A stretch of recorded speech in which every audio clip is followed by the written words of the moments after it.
ఏ ఆగండి. ఉస్సు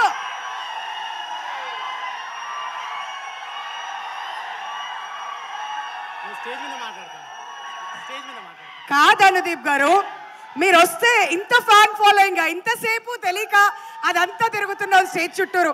సరే మీరు చెప్పండి, ఆంథ్రోపాలజిస్ట్ ని తెలుగులో ఏమంటారు?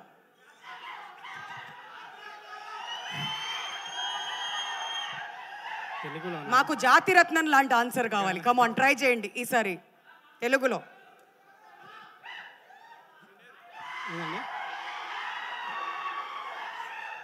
ఐడియా లేదండి. అందీప్ గారు ప్లీజ్ ట్రై చేయండి సార్. ఏదో ఒక పదం ఎతకాలి కదా. ఆప్షన్స్ ఇవ్వండి చెప్తా. ఆప్షన్స్. మానవ శాస్త్రం. మానవ శాస్త్రం, ఆంథ్రోపాలజిస్ట్, నృశాస్త్రజ్ఞుడు అంటారంట. నాకు తెలియదు, ఇప్పుడే నేర్చుకుని. సరే ఓకే, దీన్ని ట్రై చేద్దాం. కంప్యూటర్. బిఏ తెలుగా? ఈసారి కంప్యూటర్ ట్రై చేయండి సార్ ప్లీజ్. మీరు కనిపించేంత అమాయకులు కాదని మాకు తెలుసు, కానీ ఒక ఆన్సర్ ఏమని చెప్పండి సార్. కంప్యూటర్. నిజంగా ఐడియా లేదండి. సరే ఓకే, ఐడియా లేదంటున్నారు. ఓకే, ఇక్కడైతే కంప్లీట్లీ గాన్. అక్కడ ఒక క్వశ్చన్ నేను అడిగాం. సరే, వివేక్ గారి దగ్గరికి వెళ్ళాలంటే కాస్త భయం వేస్తుంది, కానీ అయినా తప్పట్లేదు సార్. ఒకటే ఒక చిన్న క్వశ్చన్ సార్. మీరు ఎన్నో ఫ్లైట్లు ఎక్కుతూ ఉంటారు, యూఎస్ అంటారు, అబుదాబి అంటారు, అటు ఇటు తిరుగుతూనే ఉంటారు కాబట్టి పైలట్ని తెలుగులో ఏమంటారు?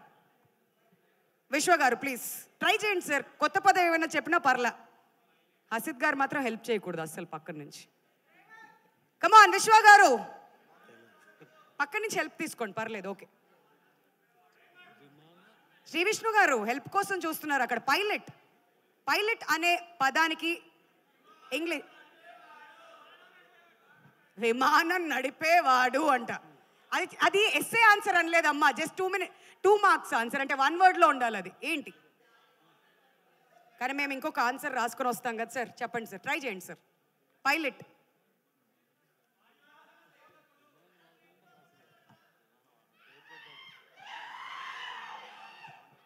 సార్ ట్రై చేయండి సార్. ఇంకొకటి అడగాల, పాస్ అన్నారు ఆయన. సరే మీరు అలా అంటే మేము మాత్రం ఏం చేయగలుగుతాం. Okay, next astronaut. అంతరిక్ష ప్రయాణికుడు. అంతరిక్ష ప్రయాణికుడు అంట. వావ్ సార్, అంతరిక్ష ప్రయాణికుడు అన్నారా? సరే, మా డిక్షనరీలో అయితే అలానే రాసుకుంటాం, కానీ వ్యోమగామి, ఎస్ ఎవరో చెప్పారు అక్కడ వెనకాల, that's the right answer. Sir thank you so much for joining with us. ఇప్పుడు నెక్స్ట్ రీతు దగ్గరికి వెళ్దాం. ఎట్లా స్కిప్ చేస్తాం రీతు? సో రీతుని కూడా కొన్ని క్వశ్చన్స్ అడుగుదాం. ఫస్ట్ ఇక్కడ అడగాల, అక్కడి నుంచి మొదలు పెట్టాలా? You only choose.